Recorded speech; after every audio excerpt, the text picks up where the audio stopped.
Fala galera, aqui é o Paulo Aragão falando, sejam todos bem-vindos ao Giro Bitcoin, esse podcast diário que vai te informar no menor tempo possível sobre as últimas notícias que agitaram o mercado cripto mundial.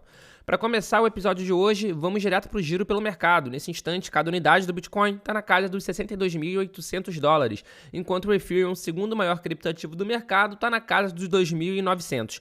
Se a gente olhar as criptomoedas, as principais criptomoedas de uma forma geral, a gente vai ver que está com uma leve valorização nas últimas 24 horas. E, ao longo desse último final de semana, a gente teve sim uma valorização, uma variação positiva considerável. Nas últimas 24 horas, por exemplo, o Bitcoin está com uma variação positiva na ordem de 3%. Se a gente olhar para os ETFs de Bitcoin Spot, a última semana foi ruim de uma forma geral. A última sexta-feira fechou com uma saída de 1.490 Bitcoins. Só o da Grayscale, por exemplo, teve uma saída de 1.692. Continuamos acreditando que até o final desse mês, o da BlackRock, que é o segundo maior ETF de Bitcoin à vista do mercado, vai ultrapassar o da Grayscale. A diferença atualmente está na casa dos 15 mil Bitcoins. Falando em ETF, duas gestoras, a ARK Invest e a 21 Shares, removeram os planos de staking da sua proposta de ETF do Ether Spot. No documento atualizado, que foi apresentado na última sexta-feira, dia 10 de maio, a cláusula que afirmava que a 21 Shares alocaria uma parte dos ativos do fundo por meio de staking, ou seja, delegaria a cripto que tivesse com ela em staking, foi removida. Anteriormente dizia, o patrocinador pode ocasionalmente alocar uma parte dos ativos do trust por meio de um ou mais provedores de staking confiável.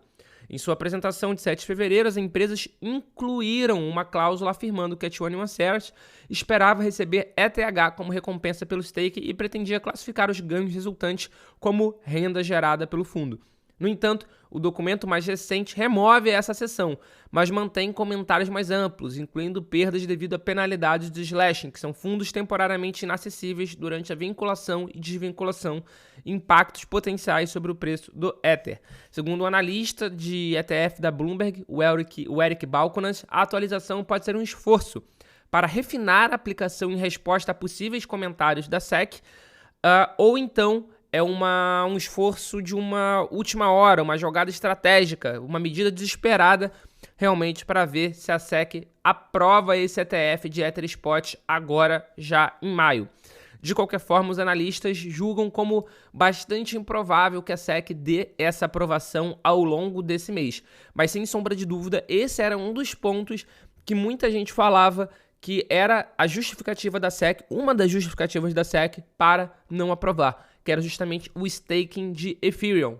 Pelo menos a ARK e a 21 Shares acabaram de remover isso. Naturalmente, a gente vai acompanhar o desenrolar disso e vai trazer para cá para vocês no Giro Bitcoin.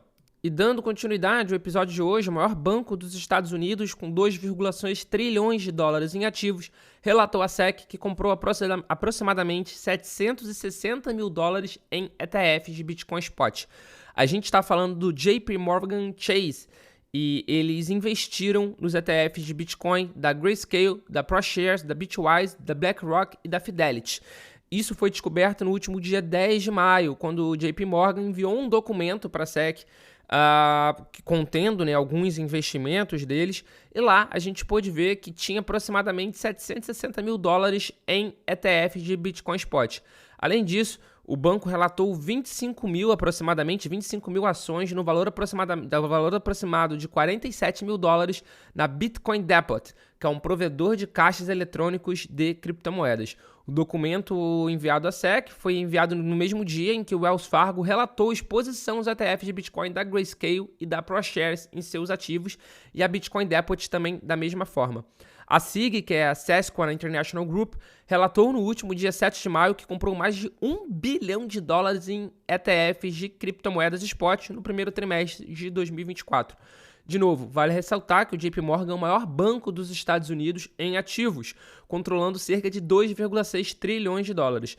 A SEC acrescentou que os observadores não devem presumir que as informações fornecidas pela empresa financeira eram precisas e completas. Muito importante a gente ver esse movimento, que a gente está vendo cada vez mais bancos ao redor do mundo e bancos cada vez com mais relevância expostos em criptomoedas, em Bitcoin de uma forma geral. Aqui no Brasil, por exemplo, a gente viu que o Banco do Brasil também é exposto nos ETFs de Bitcoin Spot. Sem sombra de dúvida, uma ótima notícia a respeito de adoção das criptomoedas de uma forma geral. E para fechar o Giro Bitcoin de hoje, duas misteriosas wallets, duas misteriosas carteiras de Bitcoin, detendo um total de 1.000 Bitcoins, equivalente a cerca de 61 milhões de dólares nos preços atuais, despertaram repentinamente após um hiato, após um soninho de 10 anos, transferindo quase todos os seus satoshis. Um desses endereços em específico transferiu seus 500 bitcoins no último dia 12 de maio, enquanto os outros 500 bitcoins foram enviados por esse outro endereço, 2 blocos depois, de acordo com o Block Explorer. Ou seja, a gente consegue ter essa visibilidade que a diferença de tempo entre uma carteira e outra foram cerca de 2 minutos. E isso levou a crer, para alguns analistas, que é a mesma pessoa fazendo essa manipulação. Vale ressaltar que cada carteira dessas recebeu esses 500 bitcoins no dia 12 e no dia 13 de setembro de 2013, quando cada unidade do Bitcoin estava cotada em 134 dólares. Então, ao preço atual, o valor combinado transferido agora vale cerca de 456 vezes mais que o seu preço de aquisição. É muito engraçado como a gente tem visto cada vez mais essas carteiras antigas se movimentando.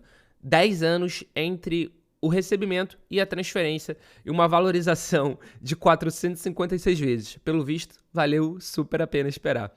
Esse foi o Giro Bitcoin de hoje. Muito obrigado pela sua companhia e a gente já tem um encontro marcado aqui no episódio de amanhã. Valeu!